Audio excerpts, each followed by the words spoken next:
think the biggest challenge that I face is really just getting everybody on board to achieve the results we want to achieve. You know, I think when you got employees, hourly employees, as well as assistants, to try to get them to buy into the product and what we need to do for our membership on a daily basis, and to have that passion and care across the board is one of the bigger challenges.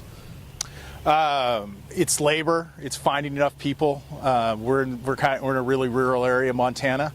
But on the turf grass side, honestly, our biggest problem is elk, and the 1,500 head of elk that run around the property that beat up the golf course from September through March. And we spend probably more time of our labor time repairing their damage than really anything else. Biggest challenge is probably nematodes. It's something that we've kind of attacked, done a lot of research on, and we're making headway.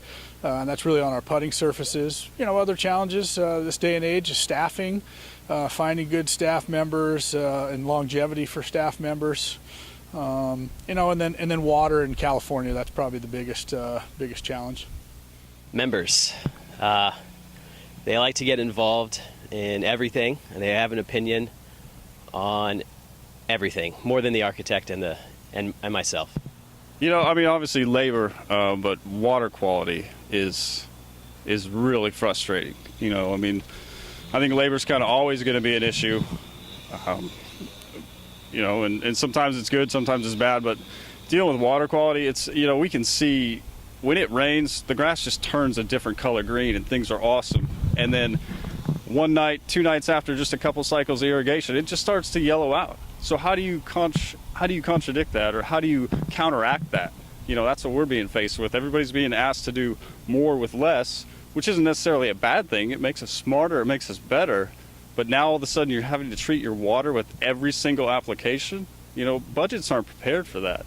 Well, the biggest challenge I face at Meadowbrook Country Club is dealing with club politics.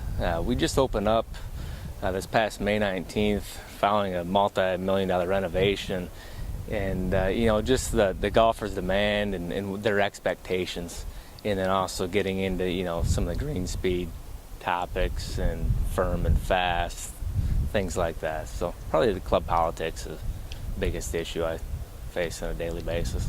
It's the labor force, and it's the size of the labor force and the quality of the labor force, and it's. We're just talking to a couple other colleagues here this week about years past, being in the Midwest, we would have 25 or 30 prospective employees show up April range, and we may have spots for 5 or 10, and we'd have to turn 20 guys away. And it's gone so far the other direction at this point that we don't even have 5 showing up, and I may have 10 spots available. So it's become very, very difficult in that labor pool. I wouldn't necessarily say it has changed as much maybe in the middle management. I think there's still very quality assistants and spray techs, but that has been our biggest challenge. Well, I think that labor is probably at the top of the list. I think that's been a challenge, a growing challenge, for at least the last 10 years. Finding good people, good young professionals, all the way from assistants all the way to the bottom. Our biggest challenge agronomically is water quality. In Erie, Pennsylvania, you wouldn't expect water quality to be that bad, but we have pH of 9 in our water source, which is exceptionally high.